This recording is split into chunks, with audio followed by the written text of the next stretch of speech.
This episode is presented to you by NFL Sunday Ticket, now on YouTube and YouTube TV. With NFL Sunday Ticket on YouTube and YouTube TV, you can watch your favorite teams' out-of-market Sunday games, plus watch up to 4 games at once with Multiview. Don't miss the race to the playoffs. NFL Sunday Ticket is now just $39 when bundled with YouTube TV, where you get even more football. Visit youtube.com/Spotify offer to sign up now. Lowest price on YouTube TV with base plan. Rest of 2023 season. Terms and embargoes apply. No cancellations. 'Tis the season to shine with H&M. Discover the holiday collection and find fashionable pieces for your wardrobe or for under the tree. Get inspired and dazzle with this year's glam. From tuxedo styles, bow detailed pieces, impressive prints, and more. From unforgettable looks to unforgettable gifts. With fashion finds to home decor, find it all at H&M. Treat your loved ones and yourself this season. Shop in-store or at hm.com. This episode is brought to you by State Farm. From your morning podcast to your afternoon playlist, State Farm knows you personalize your entire day. And that's why State Farm helps you personalize your insurance with the State Farm Personal Price Plan. It offers coverage options that help protect what you care about most at an affordable price just for you. Like a good neighbor, State Farm is there. Prices vary by state. Options selected by customer. Availability and eligibility may vary. Apple Gift Card is a practical gift that unlocks a world of entertainment and fun. You can send it via email or give a physical card to your loved ones. Your friends and family can spend it on their favorite Apple services, including Apple subscriptions. Apple Gift Card can be used to buy all things Apple. Products, accessories, apps, games, movies, TV shows, iCloud Plus, and more. Visit apple.com for details and to send Apple Gift Cards to your friends and family this holiday season.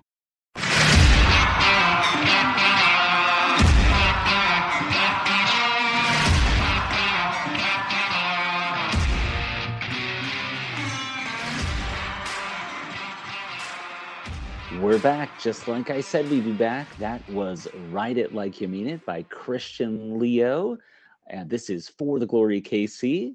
I am Chad Smith, the editor at thebluetestament.com. I'm joined, as always, by my wife, Sheena Smith, who's better than you, and you know it. Sheena, what's up? Hey, oh my gosh, that's a nerdy wrestling reference, and I hate that I know that. I love that you know it. Well, thank you all for coming back and listening to us again. I just want to get our quick plugs out of the way, and then we'll get right into this thing. If you haven't already, head to iTunes and do a 5-star rating and review of our podcast. If it's, again, less than 5 stars, go ahead and just @ me on Twitter at @playfor90. Take all the hate in my mentions. My DMs are open. Message me. We'll work on it. We'll try to get better. But 5-star reviews helps other people find it. Just search for The Blue Testament over on Apple Podcasts. Also, you can reach us on all the social media platforms at For the Glory KC on Instagram, Facebook, Twitter, and you can also reach us at forthegloryKC@gmail.com. Write us an email. That'll be fun. All right, today on the podcast, we have quite a few topics to cover. The Sporting Kansas City schedule was released. We'll go over that. We got a little bit of gross stuff to talk about, but the NWSL, NWSLPA joint investigation of several of the coaches and executives around the league. Lots of contract moves from the Kansas City Current.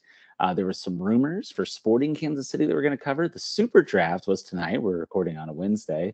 And the preseason schedule came out. And there was this little thing, this little competition called the World Cup that went down over the weekend. Maybe one of the best games I've ever watched in my life. But before we do that, Sheena, we got to go to our first ever Kansas City Comets indoor soccer game over the weekend. How are you doing? How'd you feel about it? Yeah, so we did attend our first Comets game over last weekend, and I thought it was really fun. I wasn't really sure what to expect because I haven't ever watched an indoor soccer game or B, a Comets game. So I had heard it was kind of a hybrid of like maybe a little bit of hockey with soccer, and that's exactly how I would explain it. When we arrived, we got to the game a little late because we were at a family function. And when we got into the stadium, there was a power play going on. And I only know of power plays because of hockey. So that was an interesting aspect of the game. It was a lot more fast paced. And I don't know if that's because it's on a smaller field. and it's a lot more aggressive. So, but not as aggressive as hockey, but definitely more aggressive than your typical soccer. So it was a pretty good time. I really enjoyed it. I didn't understand half of what was going on. And at one point, you were trying to look up the rules, but I think you said it was like 20 pages. Yeah, the rules were incredibly complicated. I was like, I'm just going to look it up and like put my head around it. And I ran into the site manager of the Blue Testament, Fad Bell, there at the game. And he goes, "Oh, I don't even know all the rules." I think he was joking with me. He's trying to make me feel better. But yeah, I tried to read it. There was a power play when we got there. No more power plays the rest of the night. Don't know how the blue cards work. I don't know. I'm going to learn the rules. Somebody educate me. But I need to get more into the comments, and I'd like to give a shout out because this is a nepotism podcast. Chris Stout, he was the military honoree of the evening. Wow, shout out, Chris. We got there and we got into the suite that he got us free tickets for, and there's like a camera crew in there and cheerleaders and the mascot. And I was like, "What's happening?" And he's so like humble. He's like, "Oh, nothing's going on." And then like a minute later, he's on the jumbotron, and they're like honoring him for all this cool stuff that he's done. He had like a charity that he ran where they build tiny homes for veterans. So pretty awesome, homeless veterans. So I really enjoyed it, and we got to get back there more. And I clearly need to get someone to explain all the rules to me. This will not be a Kansas City Comets podcast anytime soon. Go listen to the Blue Turf, also on the Blue Testament podcast network, if you want to know more about the Comets. Sheena, ready to get to the schedule release? Yes, I sure am. Oh, I know, it's big time, right? So not going to run through every single game. You all know how to read. Nobody wants to listen to me do that. But I want to hit some things that jump out at me. First off, Sporting Kansas City will play expansion side St. Louis City. It's all in caps, so I'd like try to yell a little bit. SC 3 times, once at Children's Mercy Park and twice in what they're currently calling City Park because they lost their sponsorship. They're also going to play Miami for the first time. This is Miami's 4th season in MLS, and they've never played. They will not play Charlotte, who are in their 2nd season. So that'll have to wait probably season 4, 10, who knows when Sporting will get around to playing them. But I know the schedule is maybe the most wonderful time of the year for you, Sheena. What were you thinking about the schedule? Have you booked any road trips for us yet? I haven't, just because you said that the one I was looking at was getting really complicated because I was trying to fit other places in there. So I haven't booked anything. I'm leaning towards Dallas, but I will admit it's hard for me to get pumped up about going to Dallas. No offense, anyone who's from Dallas. I'm sure it's a great city, but I'm just not like super excited. And I don't find the Dallas, is it Dallas FC? Is that what they're called? I don't find them very FC Dallas. Yeah, I don't find them very exciting either. So, but they were a good team last year. They finished way better than Sporting did. That's cool. I just don't find them, like, every time I've seen them play, especially when they play in their own stadium, it just feels like kind of I don't know, maybe because they don't have a lot of fans that come to the games. And maybe I'm wrong. Maybe I'm thinking of like a bad season. No, you were 100% spot on. They play in Frisco, Texas, and they're always like, "Oh yeah, it's out in the burbs," and that's why no one comes. Nobody mentioning that Children's Mercy Park is in Wyandotte County and like out in the burbs, quote unquote. So well attended, constantly sold out. It's just those fickle Dallas fans, I guess. And yeah. I will tell you, they used to be really tough to watch before last season because they played really gross. They played the kind of soccer that no one likes, where they just foul a lot and they try to slow the game down, and it's just really ugly. But they played a lot better looking soccer last year, and they were a much better team. So Dallas, that's on Saturday, March 18th. That's the 3rd game of the season. I'm sorry, the 4th game of the season, the 3rd road game of the season for Kansas City. They have quite a stretch of road matches to start things off. So we may hop in a car, head down to Dallas, see whoever lives in between here and there. We got like my best friend and best man lives in Oklahoma, family in southern Missouri. Sheena was trying to tell me this complicated road trip, and I was trying to work. So I was like, it's too complicated. Tell me later. I'm not processing any of this. I'm not focused on what you're saying. So that might be a trip for us. Did you get any further down there? Did you look for anything maybe flight related? I didn't. I also was looking obviously at St. Louis. I found it interesting. We're playing St. Louis 3 times this season. 2 of the times are in St. Louis. So at least one of those I'd like to check. I bet those are going to be popular games. And I'm curious to see how many tickets like the Cauldron will be able to get, because I'm sure there's a lot of hype in St. Louis. So I anticipate that they'll be sold out. But that was the other thing I was looking at. Vancouver was another one, and you were like, why Vancouver? And it's just to go to another country. So I don't know. I still got to figure out if we want to go to the World Cup. So we have a lot of discussions to have outside this podcast, but yeah, to continue our budgeting conversation from last weekend, we got to decide, can we afford to go to New Zealand and Australia? So going back to St. Louis, though, yeah, Sporting plays them for the first time on May the 20th at St. Louis. That'll be on Fox Sports 1 as well as Apple TV. All the games will be on Apple TV.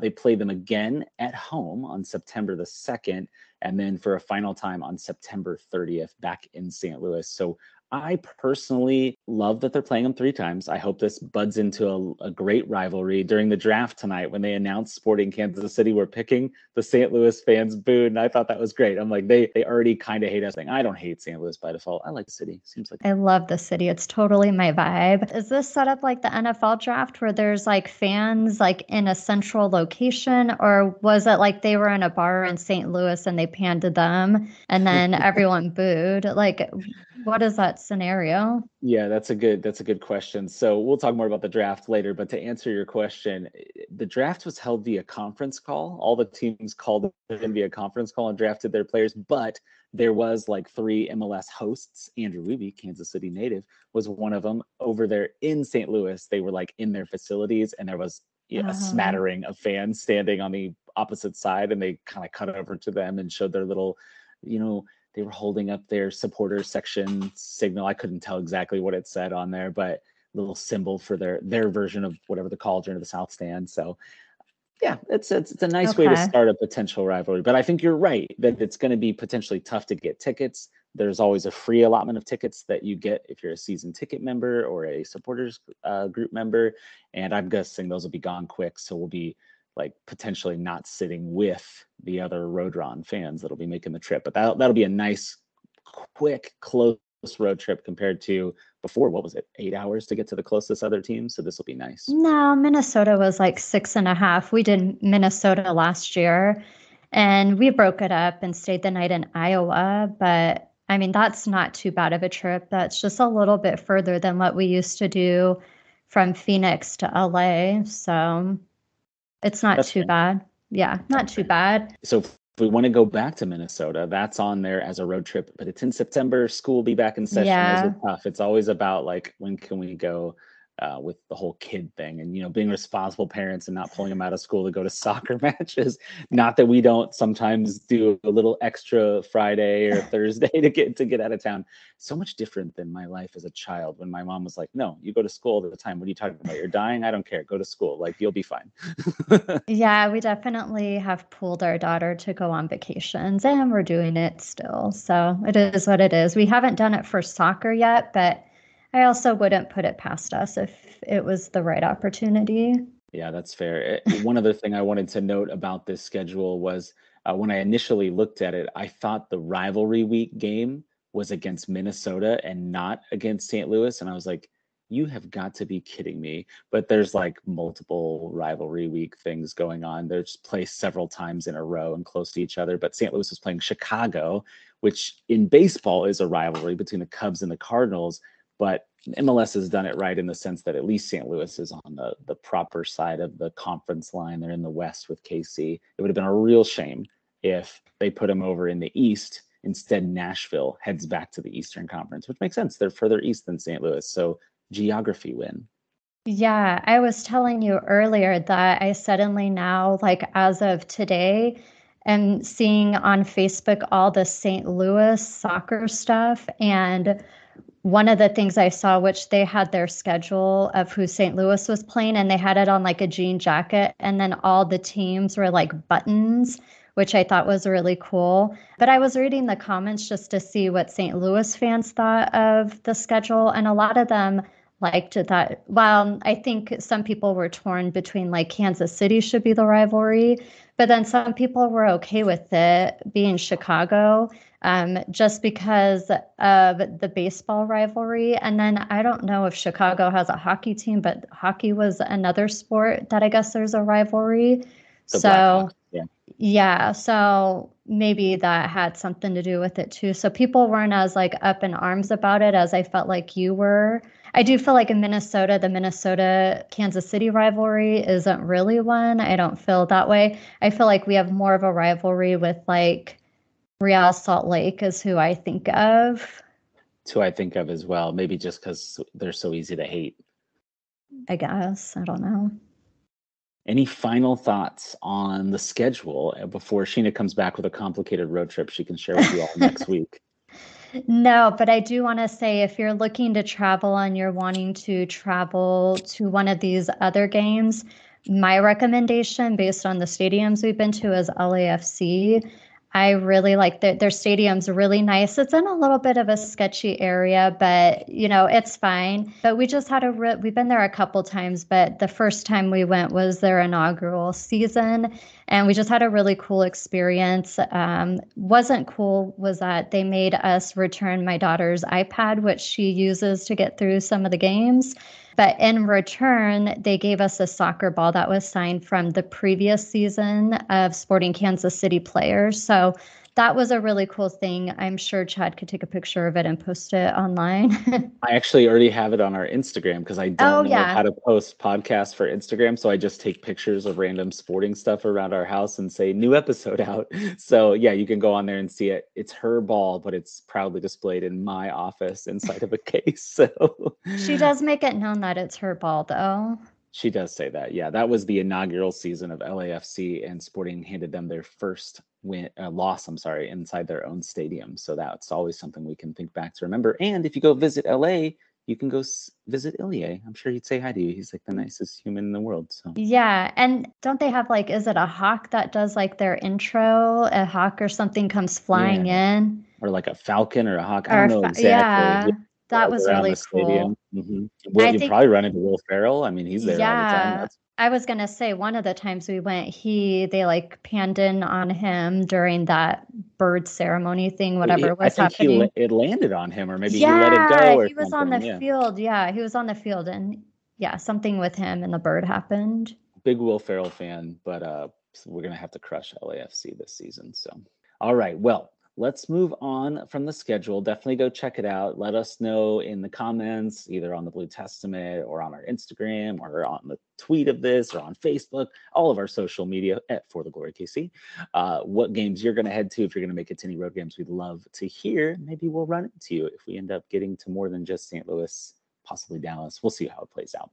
So we have to go from this happy news to something that I don't even really want to talk about it. It's just such a downer of a situation. The NWSL and the NWSL Players Association, they released the findings from their joint investigation. It's kind of a follow-up on the Yates investigation, which was a little more narrow in its focus, only focusing on a few of the coaches. And if it was the rest of the league, I think we could kind of gloss over it really quick, but the Kansas City Current, unfortunately, were mentioned in the report, specifically former head coach Huw Williams. He was the coach during the inaugural season in 2021. He's mentioned several times throughout the report, and it's nothing sexual in nature, which is, I guess, a win, right? Because at least it's not all this awful stuff that we heard about from these other coaches. But at the same time, there's reports of abusive language towards players and calling them like a pain in the ass and stuff like that. And it's a tough subject to talk about because I don't know how you feel about it, Sheena, but for me, I can't make these things the same, right? People are like sexually manipulating players and coercing them into sex and things like that. And, male and female coaches have reports of some of this stuff, but mostly male coaches, of course, right? The men always ruining things for everybody. But then obviously it's not okay to be verbally abusive to your players, but I don't know if we had a good discussion on this in the comments on the Blue Testament. And we're always very nice to each other, even if we have disagreements with each other on how to handle something. And what sticks with me is like, I have probably been verbally abused at jobs before, and I just kind of suck it up and deal with it. And that's probably not the right way to do it. But then again, I'm coming at this from a white male perspective, and I'm sure that kind of changes things a little bit in terms of how I feel about it. I'm a large person. I'm not like, I'm 6'2". I'm not small. People aren't like, I'm not sheepish or afraid of them. I'm just like, gosh, what's wrong with this boss? Why would they possibly talk to me that way? But what were your initial thoughts when you read the findings, Sheena? Well, first off, it was 125 pages, so I did not read that, but I did You skim didn't do it. like a control F and go search for Huw Williams or the KC Current, I did or maybe read not. the article on our website? I did. So I did read the article on the .com. And honestly, the situation in general is just really sad. It's disappointing. It's upsetting to me that players made, it sounded like, if I understood the article correctly, there was some sort of meeting in August of 2021, and players talked about how they were not being like sexually exploited or anything, but just that there was almost like low morale, and they felt like they were being kind of what you were saying earlier, that they were upset with the way the coach had spoke to them. And it sounds like in the investigation, they interviewed Angie Long, one of the owners of KC Current. And from what I gathered, it didn't sound like she knew the allegations were as serious as they were. Like it sounded like she was aware maybe a little bit of how the coach was speaking to the team, but didn't know to the extent how bad it was. And kind of like what you were saying, we've all had a job where maybe we've had a boss that's too a little, rude, or a coworker who said inappropriate things. And I just went through literally yesterday sexual harassment training at work, and I did not do good at it. You failed the test? It was a few times just because I was distracted. And the test I took, I didn't realize that the first time I took it, I didn't realize if you clicked on the button, like you were submitting your answer. So I accidentally clicked the wrong button a few times. But anyways, I went through that test 3 times. So I'm really familiar now with sexual harassment. And in the future, I need to not be multitasking while I'm taking a test. The one thing I took out of that applies to this, the one thing I take from that is that you can't have a hostile work environment. And it definitely sounds like that was happening. Rather, the Long family knew the extent of it or not. Like, any concern that was made, they should have made it change. I think I also saw it, and you can correct me if I'm wrong, but I think I saw that people were complaining of because the team was doing bad in 2021, that was part of the complaint. I just think maybe the players were afraid to speak their whole truth. I don't know if you gathered that as well. I mean, that could be honestly because I think there's always, I don't know about you, but when I'm trying to point something out at my job, I'm always kind of pulling back. You don't want to say too much. You want to get yourself in trouble by pointing out what you perceive as misconduct, but then at the same time, you're supposed to report things that are handled incorrectly. But then, we've all seen it where it's not always handled the best. Like HR seems to take the side of your managers and things like that. From what I got from it, this is a quote from Angie Long. She recalled, quote, that the players raised concern about how training and practices were being conducted, but did not recall the players raising any concerns about how Williams interacted with the players on the team, unquote. And then they go on to say that the players were not happy because the team was not doing well. And they were the last place team in the league. Obviously, probably aware Huw Williams was demoted. He was no longer made the head coach, and he was put into a front office role. But the Longs kind of seem to be defending that, hey, we didn't realize it was this other stuff going on.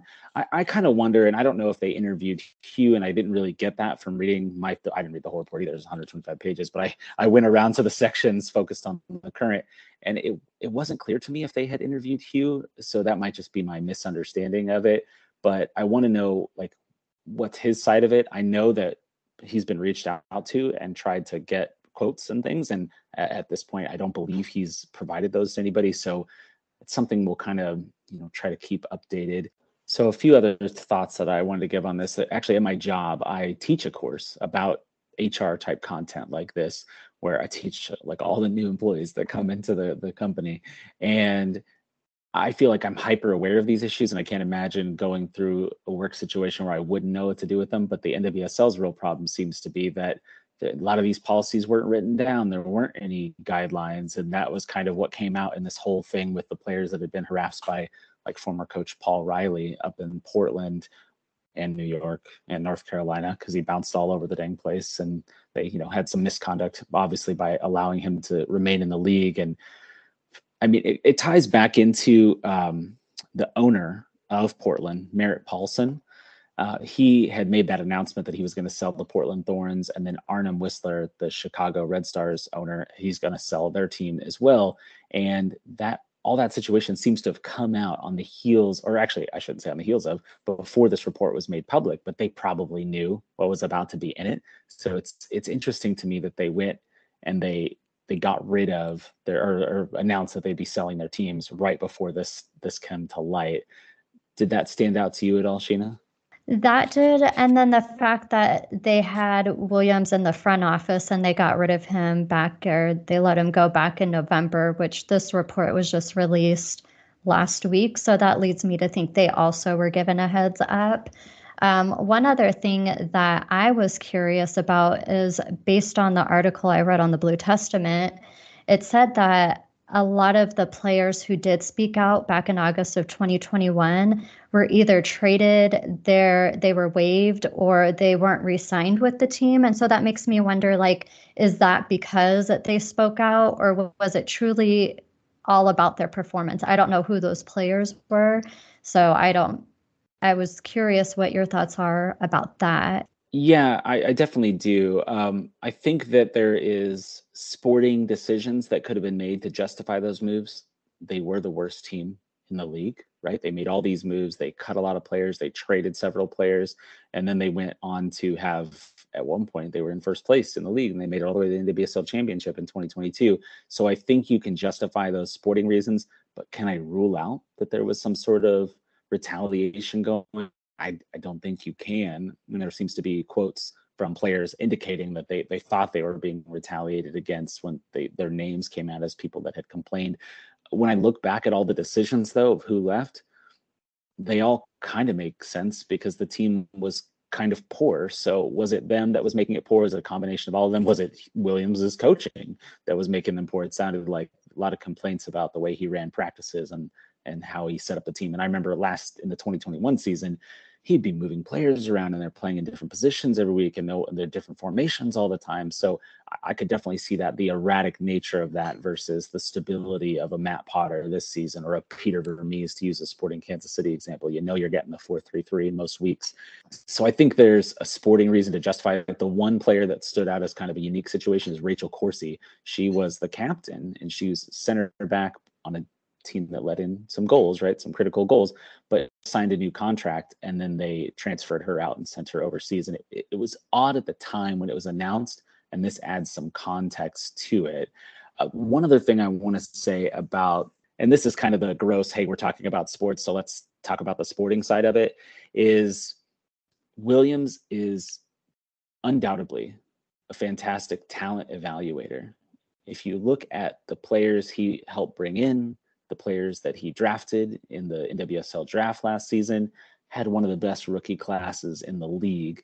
Alex Loera was picked as a 4th-round pick, kind of interesting circumstances. She went back to college for a year, and then she basically would have been a 1st-round pick, but he got her in the 4th round because of this complicated setup. She was close to being rookie of the year. She was definitely in the top chunk of players that were up for that. And she's a defender/defensive midfielder. So I'm interested to see, how does this affect them with their 8 draft picks that they have to make in January? I know it's kind of like, oh, gross.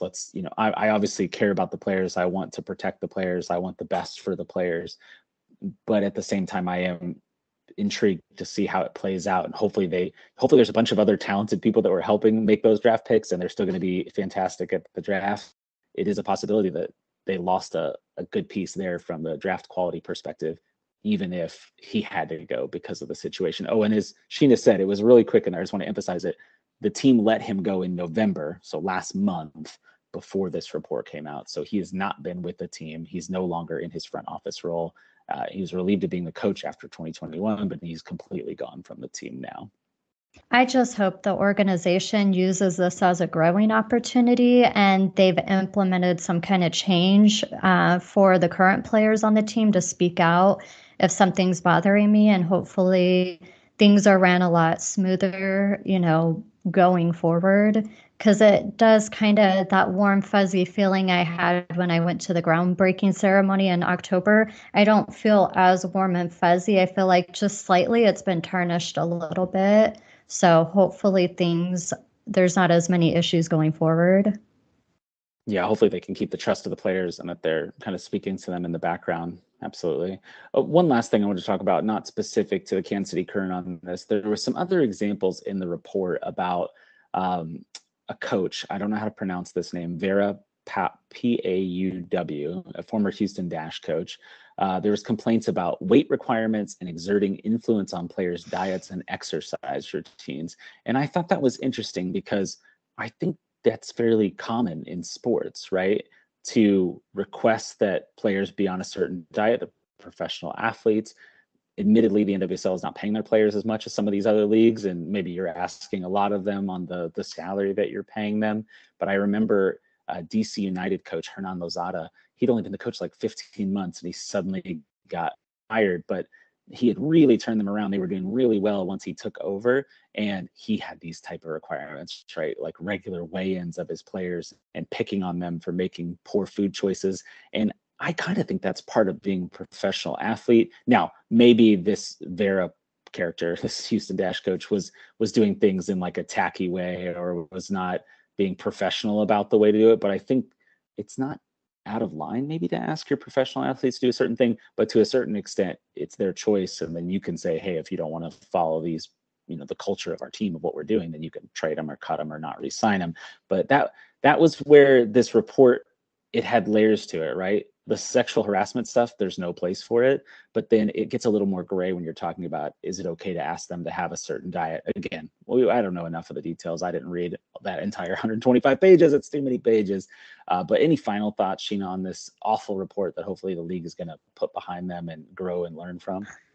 Yeah, I mean, I'm kind of with you with the Houston Dash coach. Like, I guess it would depend on the context. Like, if they were already in shape and eating healthy and doing everything right, and then they're creating like even a higher standard that's not healthy even, then that's uncalled for. So it would be a little interesting to see, like, is it within the realms of you're an athlete and you're not, performing at your peak because you're not eating healthy. And I don't know, I think about how I do this to you all the time and you're not even in a sports playing thing, but I want you to eat healthy and I want you to exercise. And I do it out of love and because I care about you, but it could also be misinterpreted and it could also hurt your image. And, that could be a whole nother set of issues. So yeah, and I do know when you tell me that you're coming from a good place when you encourage me to make better choices on my diet and my lack of exercise that I currently have. So no hard feelings. But I know people from the outside have said, oh gosh, she's really hard on you. And I'm like, yeah, look, I could be in way better shape. I could take better care of myself for sure. So no hard feelings on this side. I'm always pretty open with you about how I know I need to do better, even if I don't always do better. So yeah. All right, this feels like a good stopping point. So let's take a break and we'll be back in just a bit with more For the Glory KC. Introducing Royal Caribbean's newest ship, Icon of the Seas, the ultimate family vacation. The ultimate 6 slides, 8 neighborhoods, 0 compromise vacation. The ultimate never done that, can't wait to do it vacation. The ultimate chillin' by a different pool every day of the week vacation. This is the Icon of Vacations. Icon of the Seas. Arriving in 2024. Book today. Come seek the Royal Caribbean. Ships Registry, Bahamas. And we are back. All right, let's move to some happier soccer news on the Kansas City Current front. This past week has been a busy one in the news. The team had announced a new contract with defender Haley Mace. They've been calling her Mace America, like Miss America, Mace America. She got a new 3-year contract through 2025. She was previously signed through 2024. So I'm suspecting they tore it up, gave her a new deal, maybe gave her a raise in there. And then also the team announced they re-signed on the other side of the defense, Kate Fava to a 2-year contract through 2024. Sheena, up and out, are you excited? Fava, Mace, they're back. What are your memories of them this season? My memories of them aren't much. We are big Haley Mace fans over here. Our dog is named after her. We call her Haley May. So I'm excited to see that her contract was extended. Going back kind of a little bit to the last topic, I think it does say something that a lot of these players do want to return to the team. So hopefully the vibe in the locker room has truly changed and players are starting to feel comfortable speaking up. I think it says a lot that so many of them are returning. My question for you is, do you think these signings all these signings have happened this past week to try to kind of get the focus off the report findings, or do you think it's just coincidental? Gosh, I'm hoping it's just coincidental. It's about to be the holidays, right? Christmas is on Sunday.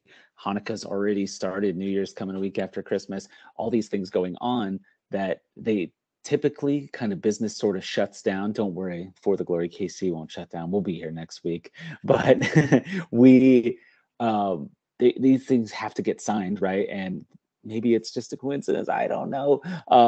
I feel like it's a good sign, though, that Mace wanted to return and wanted to extend her contract. Fava didn't have as much of a choice. It's kind of like a lot of sports when she's only a 2-year player, I think, in the league, maybe 3 years. 2020 she was drafted. So you're not a free agent yet. You don't have the mobility to go to other teams, but she was a starter. She played in every single game. She's an asset to this team. She really broke out in 2022. She was asked to play defense, which she really hadn't been a defender before and any time I'd ever seen her. So playing kind of that right back, right wing back, right wide midfielder, getting up and down the field.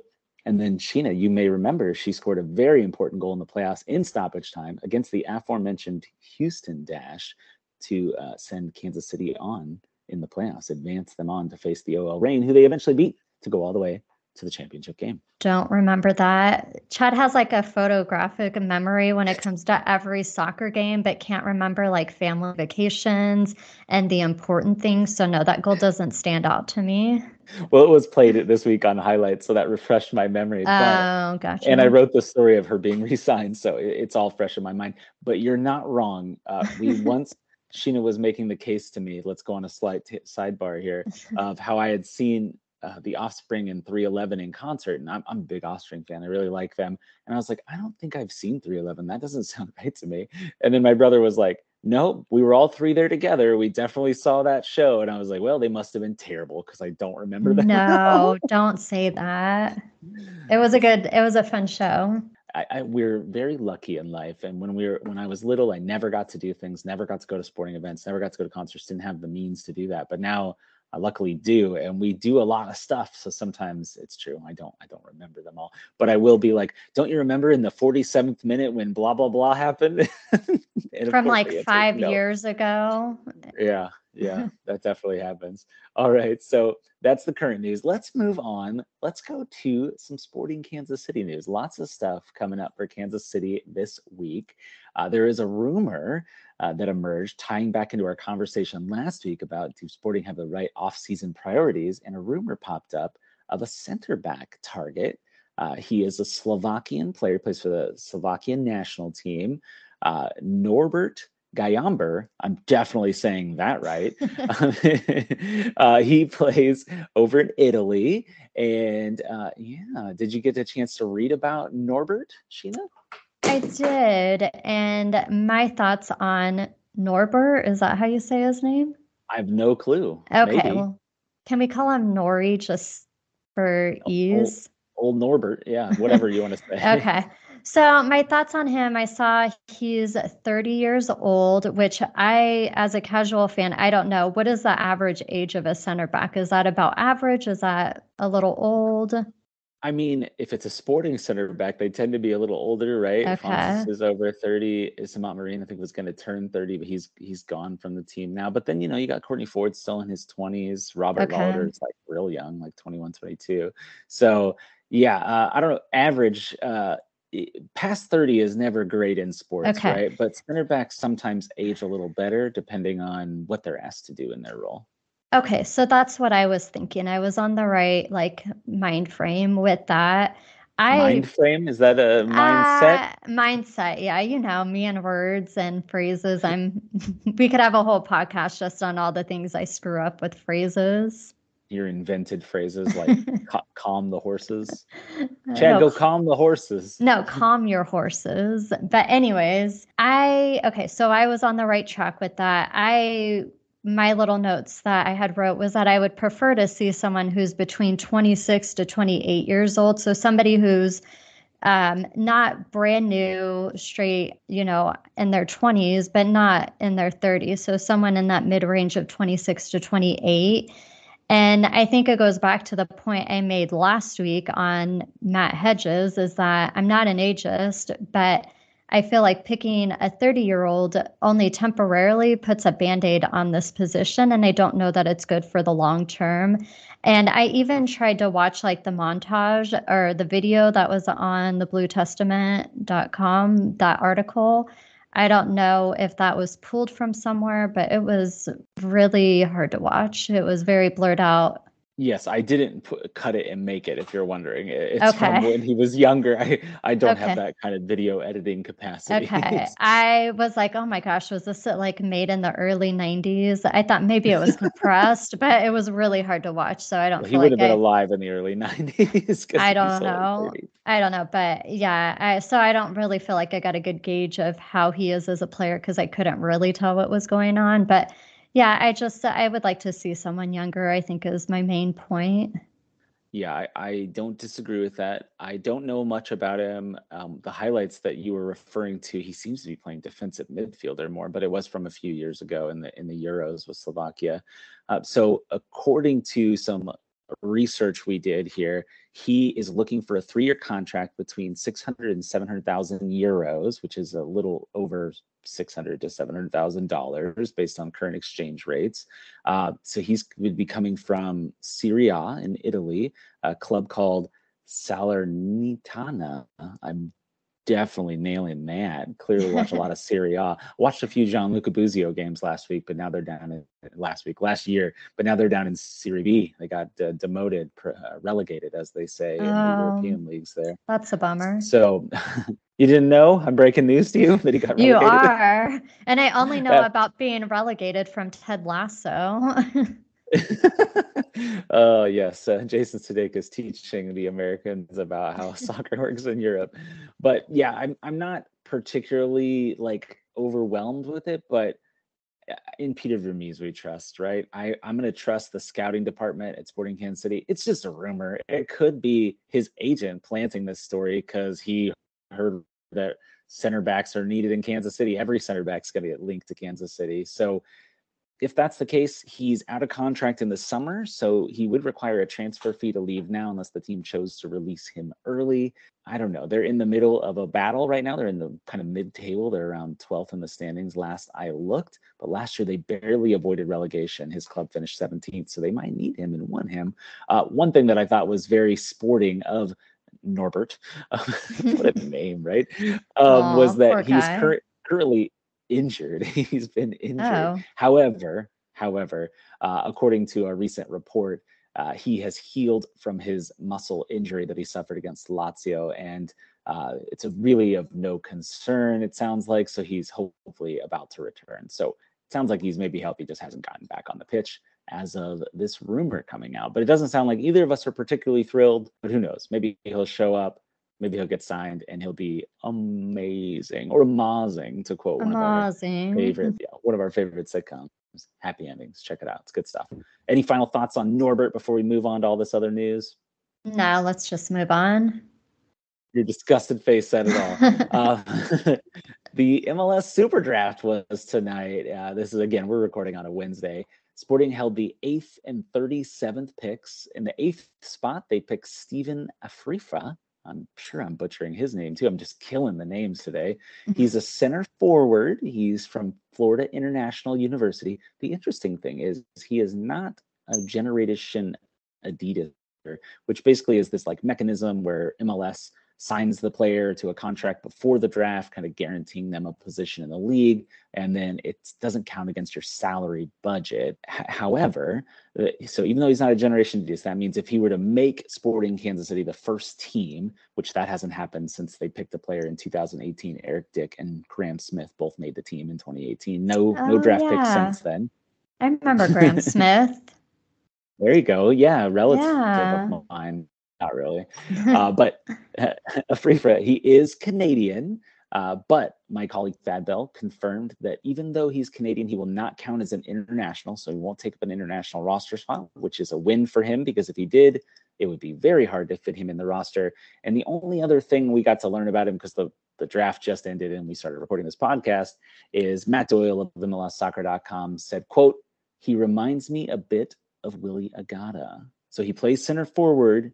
They said going into the offseason, one of their priorities, besides right center back, which we already talked about, was a third striker, a young striker. Afrifa would seem to fit that. I'm just not sure if he even makes the first team. Sheena, did you have any thoughts on this player that you know literally nothing about? I don't, but I just have some general thoughts about the draft. And we touched Okay, hold 1 second. Oh, let me get to that in 1 sec. So we'll hit the rest of the picks here. The 37th pick, Sporting pick Christopher Rindov. Yeah, who knows? He's a center back from the University of Maryland. Fun fact, they also picked a second round University of Maryland player last year. Brett St. Martin did make the team also. Fun question for you, Sheena. There's a famous Sporting Kansas City player that played for the University of Maryland and won at least one national title, maybe two, at least one. Any ideas? Are they a current player on the team? Current, still play on the team, yep. I'm just going to throw a name out there. Tamilia. Graham Zusi. Oh, you know what? I was thinking Zusi, but then I didn't think he went to school in Maryland. He did, yes. And then the last pick, Sporting did not get to make. Their third round pick had been traded to New York City FC back at the beginning of the 2021 season for, I'm sure, everybody's favorite fourth goalkeeper, Parker Siegfried, who was on the team for like a couple of months just when there were some injuries. He was just like the emergency keeper, essentially.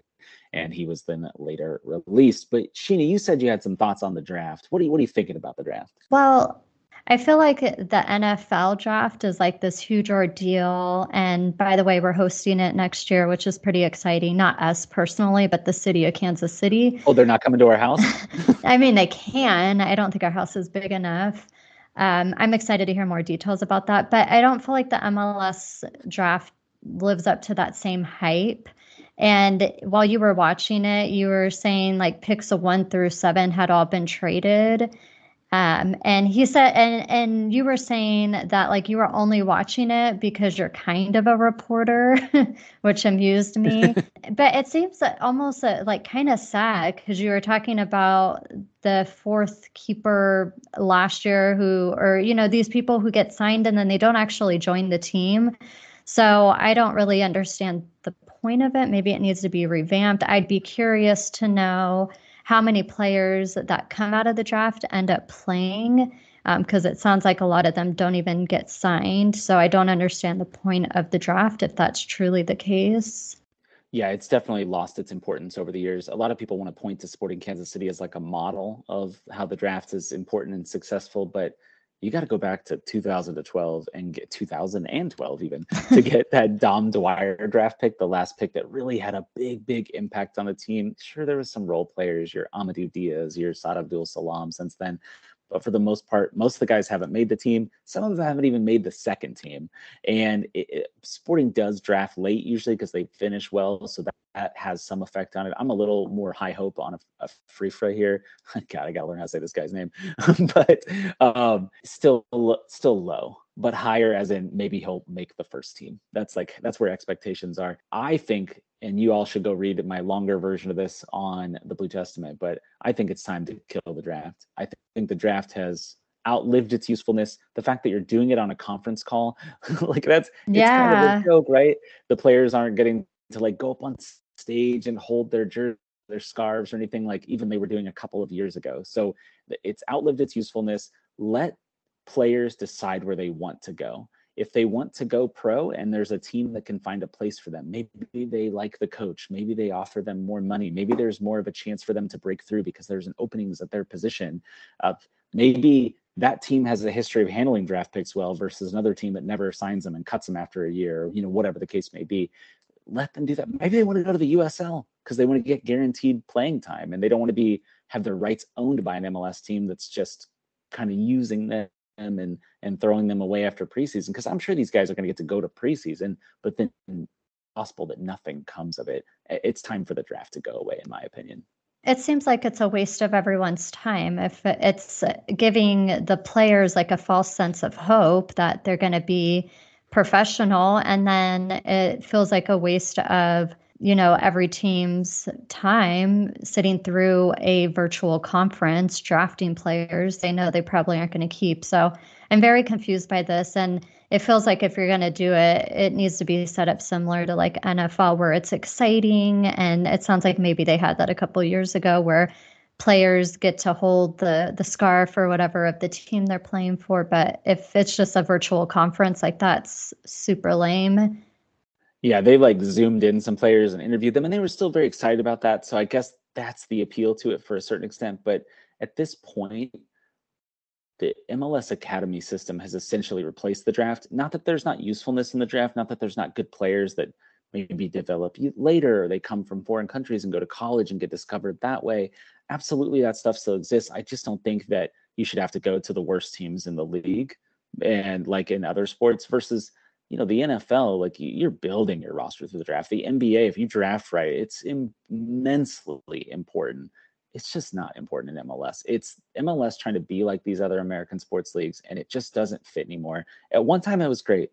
Roger Espinoza, Matt Beasler, Graham Zusi. Beasler and Zusi are from the same draft. It's like kind of crazy. Most famous 8th overall pick ever, probably Beasler. He was also an 8th pick in the first round. Clint Dempsey, 8th pick in the first round. It used to be useful. It's not useful anymore. I've had enough of the draft. Let's move on. Let's talk preseason.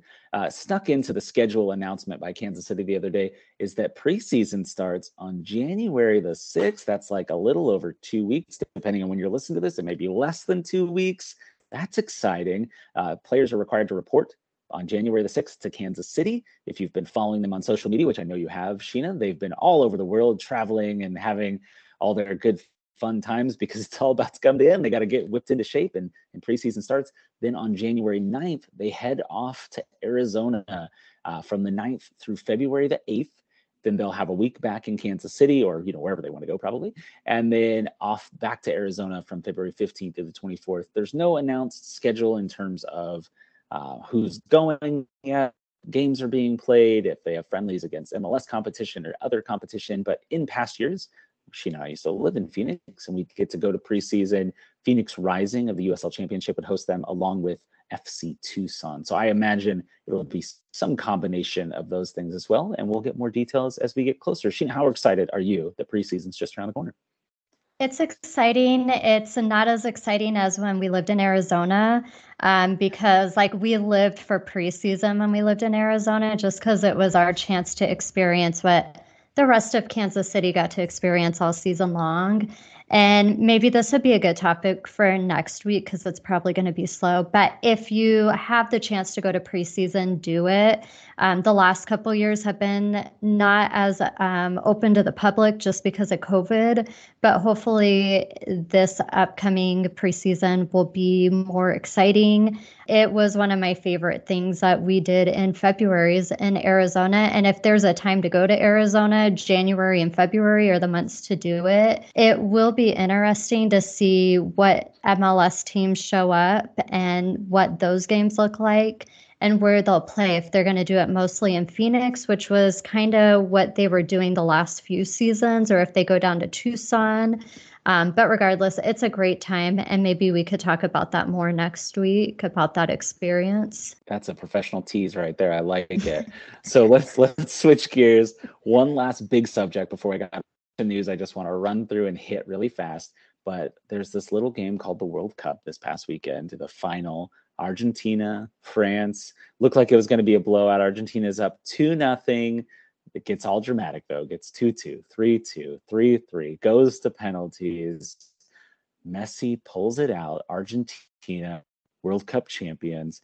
Thrilling game. Sheena was mostly on her laptop while I watched it. I was very intense about it. But did you have any thoughts about the game, Sheena?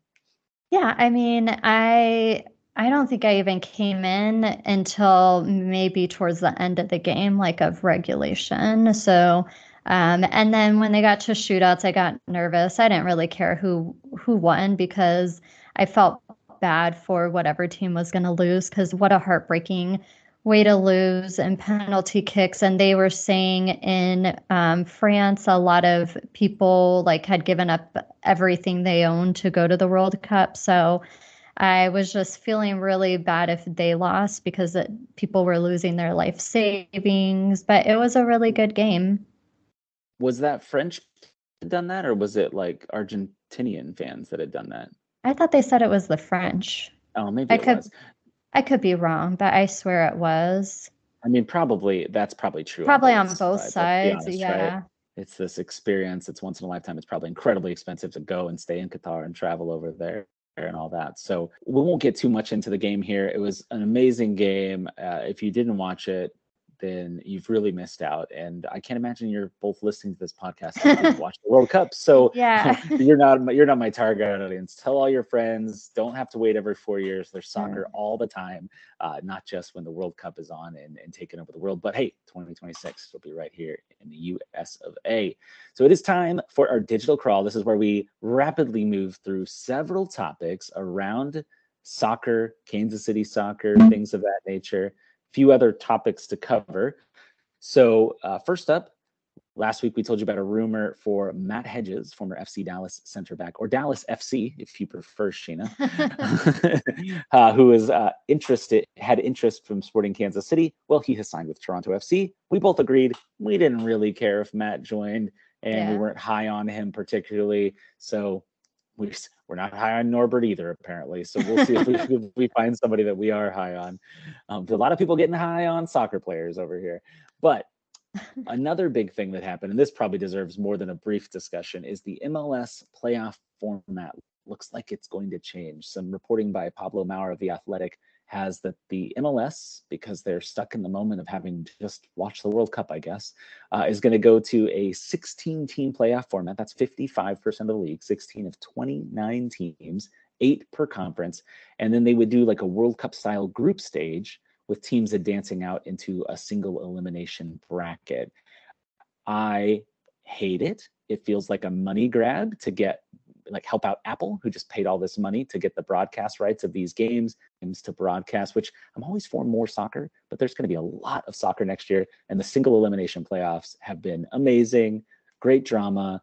MLS Cup was probably the best MLS Cup ever. I believe it was 3-3 with a penalty kick shootout to decide it too. So I don't know why you'd want to mess with something that's working so well, but if it ain't broke, I guess try to fix it, right? Don Garber. Sheena, what are you thinking about these playoffs? Yeah, I don't like that idea. I like the way it is currently. I don't know. I understand maybe they're trying to capture some of that hype with the World Cup and trying to get new viewers in, but I don't know that I agree with this. Yeah, when there's less news, we can talk about this more, but we're going to keep moving. Sporting Kansas City 2 also added a couple of players this week. They first signed Didi Traore, left back who played for the LA Galaxy, Los Dos, their second division team, or now third division team, and then San Antonio FC, where he won the USL Championship last year. He plays left back, but he's capable of playing center back, young guy. And then another young signing, Andrew Draper. He's primarily a right winger. He came from Felipe Gutierrez's old club, Universidad Católica. I'm sure I'm butchering that. He's a loan, not a transfer, so he is It doesn't say in the release how long he's signed for, presumably at least a 1-year deal. But in the past, SKC2 or Swope Park have done 2-year contract loans. So maybe there'll be a purchase option in there. He's only 21. Traore is 23. So those are the Sporting Kansas City 2 signings. A few other bits of news that we want to bring to you. You may have missed the Women's World Club. Sorry, let me back that up. The Women's Club World Cup is coming. It's not something that's ever existed before. The men play a Club World Cup. So like last year, the Seattle Sounders won the CONCACAF Champions League, and they go over and they play against the winners of Europe and Asia and all these different continental competitions, and they come together. So the women are going to do that as well. So somebody like the KC Current could potentially win. I don't know how they're going to decide who plays in these because there is no CONCACAF Champions League for the women right now, but maybe there'll be some sort of new competition. The women don't play nearly as many games as the men. I think they only played 22 regular season games last year. So I think there's room to grow the league, pay the players more, and give them more competitions. I have said a lot really quick. Anything you want to jump in on here, Sheena, or just want me to hit the rest of this news? Yeah, just keep going. I have no thoughts. I'm doing my fastest man in the West talking version that I can go here. Speaking of Club World Cups, the Men's Club World Cup in 2025 will be held in Morocco. And in other money grab news, they're expanding to 32 teams because what doesn't get better by diluting it with more teams? Just like the 2026 World Cup will have 48 teams. It's not like it's not the best competition in the world already. Let's dilute it by putting in poor teams that are just going to be trounced. In some sad Kansas City Current news, Coach Ella Massar, she's one of the assistants on the team. Again, I'm probably butchering names. No one ever says these names out loud on broadcast for me to learn how to say them. She is leaving the team. She put out a kind of a heartfelt Instagram post, and it looks like she's going to another NWSL team. They haven't announced anything as of this recording. And then 3 more topics. I know, Sheena, you had some thoughts on some of these. So you jump in, you wave me down if you have something you want to talk about. They announced that the NWSL expansion teams, the finalists, not coming next year, obviously, because we're running out of time, but into the future, potentially in 2024, are Boston, Tampa, and San Francisco. I know personally, I think I'm pulling for Boston. They used to have a team, the Boston Breakers, and they folded. And there's just something about maybe they'll have better ownership, but I think San Francisco probably has a pretty good chance. It sounds like they got some celebrity owners out there, some former players. Did you have thoughts about who should be that next expansion team? Yeah, so I thought San Francisco would probably be a good team. They would have a good following. It's pretty close to Sacramento, and maybe not super close, but Sacramento has a good following in the USL. Is that right? Yep. Yeah, so I could Thanks see. for bringing that up. They beat Sporting in the U.S. Open Cup Sorry. semifinals last year, Sacramento Republic. Yeah, so they have a good following. I could see that being a thing people in San Francisco are excited for and would want. But I also like the idea of Boston having a team. I didn't know they had a team previously, but I just think it would be fun to have a team in Boston. So I don't have any thoughts on Tampa. You're going to learn so much about the NWSL this year by being on this podcast and me forcing you to watch many, many more games. Oh, yay. Way to sound enthusiastic there. 2 other bits of news. Wrexham AFC, who you may know from the FX show Welcome to Wrexham, owned by Rob. How do you say Rob's last name? Oh gosh, McElroy? No, I can't think of it. Yeah, that's not even close. You watch It's Always Sunny. Get it together and here. I love that show, but I can't think of his name right now. If I saw it written down, I could probably say it, but I can't think of it right now. This is why y'all have come to this podcast, for us to mispronounce names. So the guy from Always Sunny and Ryan Reynolds, you know him, Deadpool, famous guy. They own a 5th division team in England in the National League, Wrexham AFC, and they're going to come to America and play a, quote, handful of MLS teams. It sounds like summer friendlies. I personally am against summer friendlies because it's yet another game jammed into the middle of the week. You're probably putting your B team out there, or maybe your starters for a little bit and then taking them all off, and it's just extra exhaustion on their legs when Sporting will probably be beat up and hurt. That said, if they come play Sporting, I'm absolutely going to go watch it because I watch the show and it's fantastic. Do you have plans to see Wrexham if they're in town, Sheena? Yeah, if they come, why wouldn't I go? So it sounds like the games haven't been decided yet, and you were saying some are friendly. So that's just for fun, or does this count for something? It's just an exhibition. That is soccer slang for exhibition. Okay, I'm all for it. I don't think they do this, but I would enjoy other teams from Europe coming to the US and playing games, kind of like what the NFL does every season. I think that would be cool. Maybe that already exists.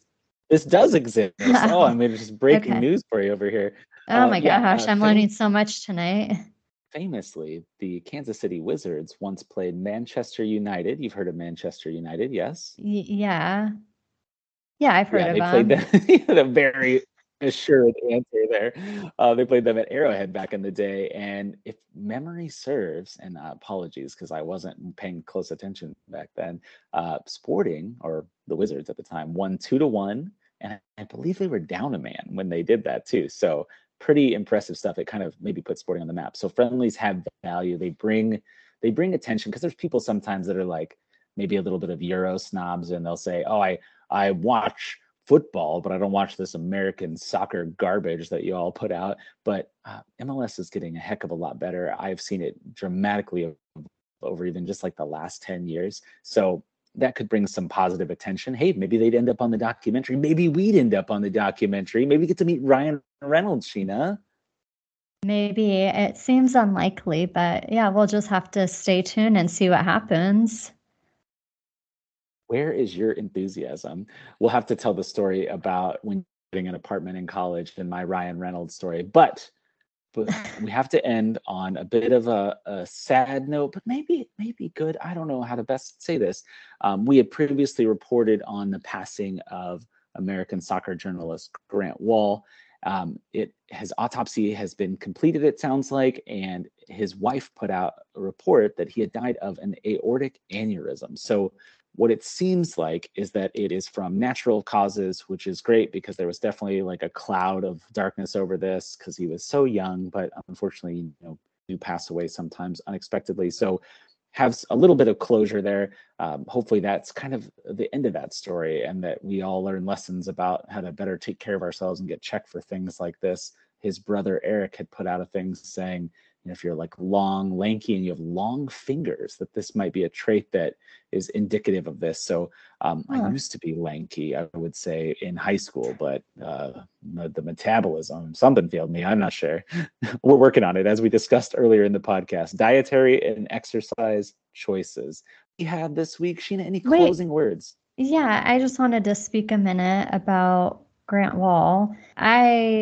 I'm glad there was no foul play. Like, it came out that it was natural causes, just because I think that I think that came out while the World Cup was still going on, and it put the focus back into the game and not on his death. And there was like a photographer in another country who died. So it did.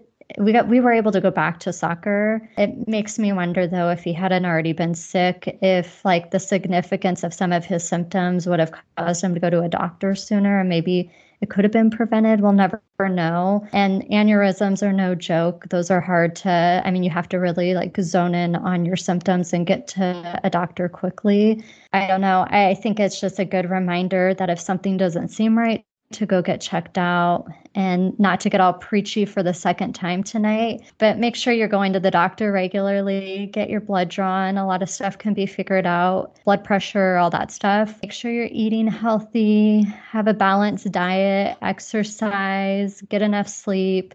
You can't tell, but I'm staring Chad down. This is more for him than anybody else, but seriously, take yourself, like, be healthy in 2023. What a lovely way to end it. A little PSA. Yeah. Who knew? People came for their soccer news and they got a little health update consciousness thing going on to wrap up the podcast That's here. more of what I'm passionate about, even though I'm currently off the bandwagon and I'm eating poorly, but It's the holidays, right? We'll figure it out in the coming days and weeks. So thank you all. If you made it to the very end, we're going to try to keep these things a little shorter. There was just so much dang news this week. there I felt like we had to talk was. about it all. Thank you Wait, again for... yeah, no, sorry. I just wanted to say to everyone, thank you for listening. Let me end this, Chad. Thank you for listening. I hope everyone is staying warm. Don't go outside if you don't have to. Keep your pets indoors for the next few days. I hope everyone has a Merry Christmas, a Happy Hanukkah, Happy Kwanzaa. And if you don't listen again till the new year, have a Happy New Year. Yippee-ki-yay.